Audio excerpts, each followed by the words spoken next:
procurement. So the first question is, we know that the mom and pop grant funds about $1 million in Miami-Dade County.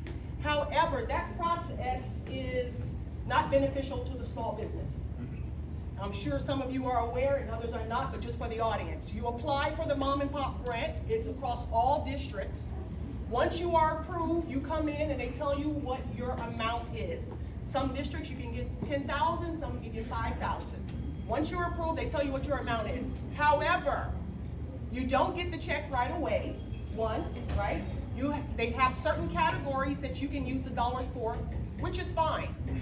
But you wait for the county to cut the check, which is months, right? Sometimes 6 months. I remember one time it was a year, right? And then you go in, you find the vendor, you give them the invoice, understand all of that.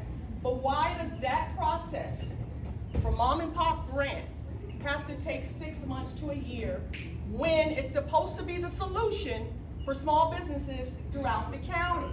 So first question is, are you familiar with the mom and pop grant process?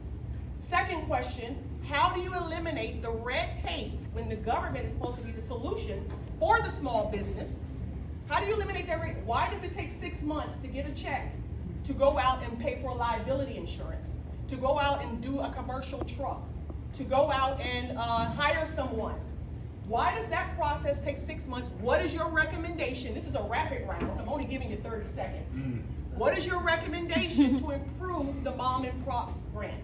This is a double-edged sword. There's no benefit. By the time you get the money, your need is gone. So I'm going to start with Mr. Aristide. I think 30 seconds on this one.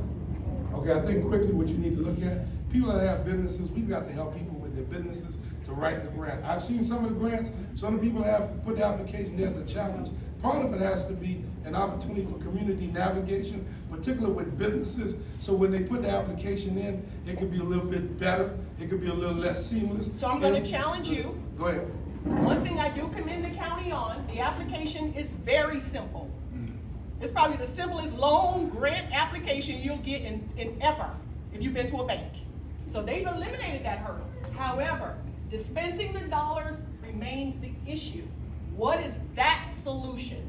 I'll allow you to give me another 30 seconds. Okay, just quickly. I think as the person that's coming in as the commissioner, we've got to go ahead and work with the department that audits it.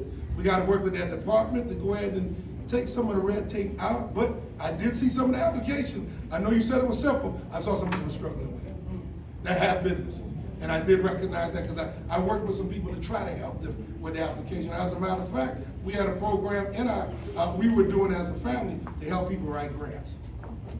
Mr. Celestin, any recommendation? Well, I have been a vendor to Miami-Dade County for 45 years. I've been a vendor for 45 years for the Expressway Authority building. I understand that the grant program is controlled by the commissioner.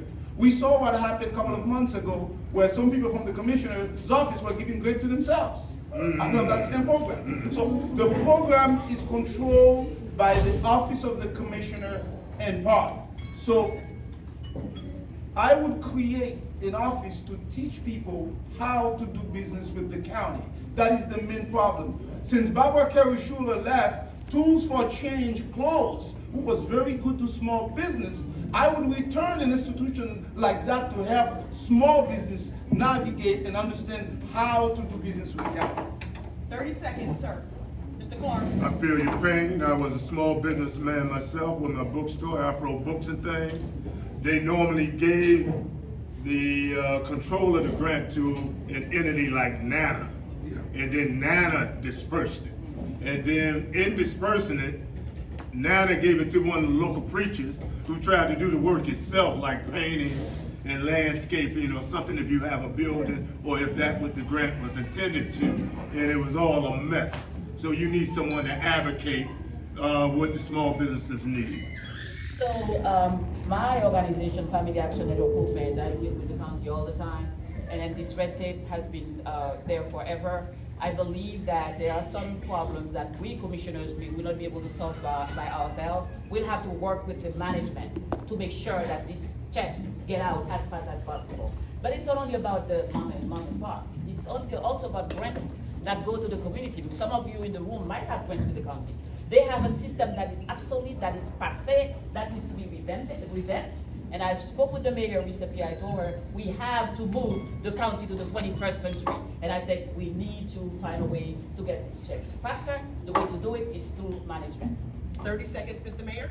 But the question is, At the mic, all I right? think it's something simple. If it takes times, all we have to do is review policy and guideline and make it simple and easy for the administration to give those checks away.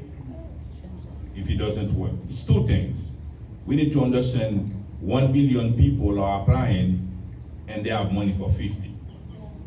That's when we need to put more money in those programs. And secondly, review the guideline policy and make the money out quick.